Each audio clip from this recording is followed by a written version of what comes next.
Good morning, students. This is Professor Kiran Poddar, Angadi Institute of Technology and Management, Belagavi. In this session, we are going to obtain the Laplace transformation of the function by using division property. Why to use division property? Here we can see the given function is divided by t.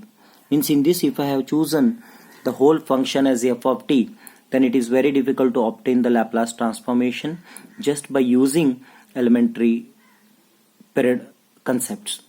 So here the property is to be used in a proper way. So already we have a property which is nothing but a division property. What it says? It says a Laplace transformation of f of t divided by t is equal to integration between 0 to infinity into f bar of s with respect to s. So this is the property which we have discussed, and this is known as a division property of a Laplace transformation. In this we need to understand what is required. The given example is of this pattern, f of t by t pattern. Then f bar of s is required. When we need f bar of s, then we need to choose f of t also. Then in this way, tricky point is which is a function of t. F of t. Here we can see it is divided by t. If you compare with the given function with this one, that is f of t by t, then we will understand the numerator term, that is nothing but cos at minus cos bt is our f of t. Then we need to get f bar of s. How do you get f bar of s? F bar of s is nothing but Laplace transformation of f of t, that is equal to Laplace transformation of cos at minus cos bt, which is equal to, what is Laplace transformation of cos at? That is s divided by s square plus a square minus Laplace transformation of cos bt is equal to s divided by s square plus b square. This is the known fact. Okay, by using a standard results of Laplace transformation. Laplace transformation of cos at is as divided by s square plus a square, and Laplace transformation of cos bt is s divided by s square plus b square. So this is equal to f bar of s. So let us put this in the property. Therefore, if we put it in a property, we get Laplace transformation of f of t, that is cos at minus cos bt divided by t, which is equal to integration between s to infinity of f bar of s. What is f bar of s? S divided by s square plus a square minus s divided by s square plus b square. It is going to be integrated with respect to yes. Therefore, this is equal to integration of s divided by s square plus a square. What is that? It will be logarithm of s square plus a square, logarithm of s square plus a square into 1 divided by into s square. Into s. Therefore, what happens here? So we will be taking from here as well as here, we are going to get 1 by 2. Therefore, it is nothing but 1 by 2 into logarithm of s square plus a square minus 1 divided by 2 into logarithm of s square plus b square. It will be between s to infinity.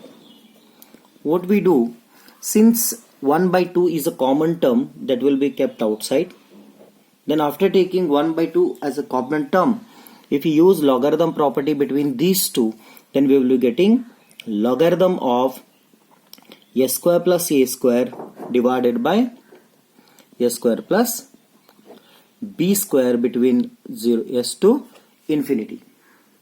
Fine. So this is the case. Then what is next? substituting upper limit in place of s.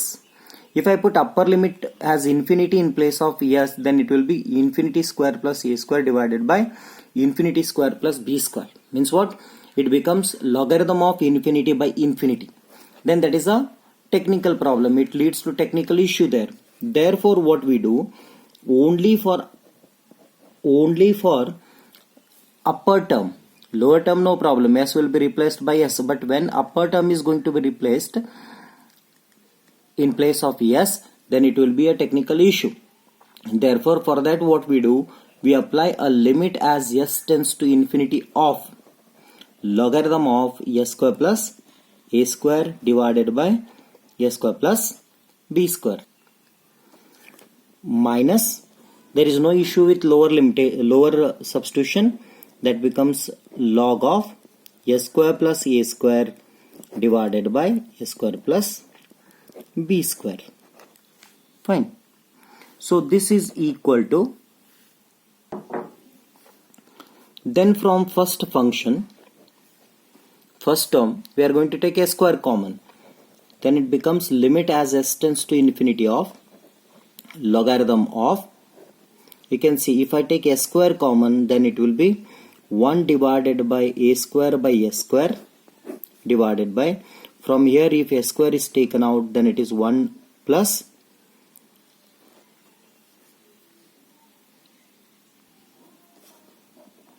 b square by s square.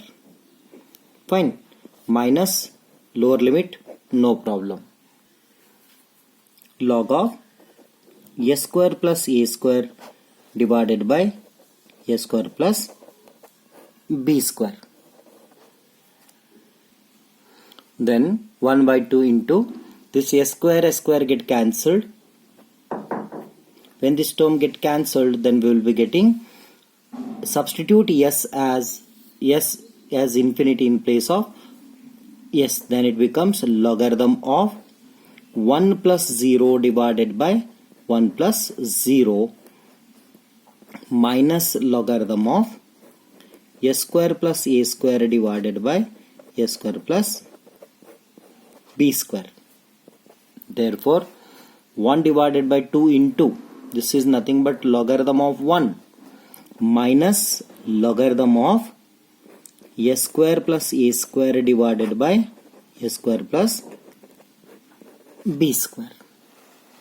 So we know that logarithm of 1 is equal to 0. Log 1 is equal to 0.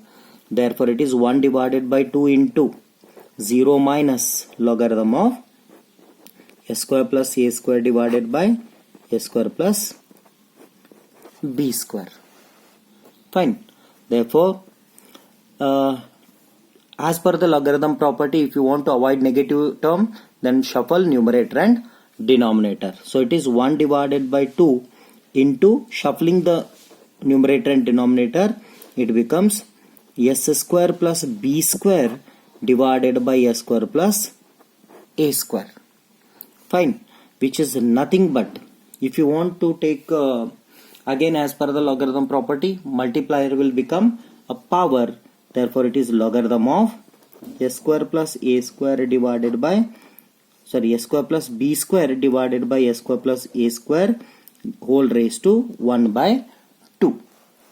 Therefore, finally, Laplace transformation of cos at minus cos bt divided by t is equal to, this can be taken as raised to 1 by 2 is nothing but square root, that is logarithm of square root of s square plus b square divided by s square plus a square. So this will be the solution for the given example. Thank you.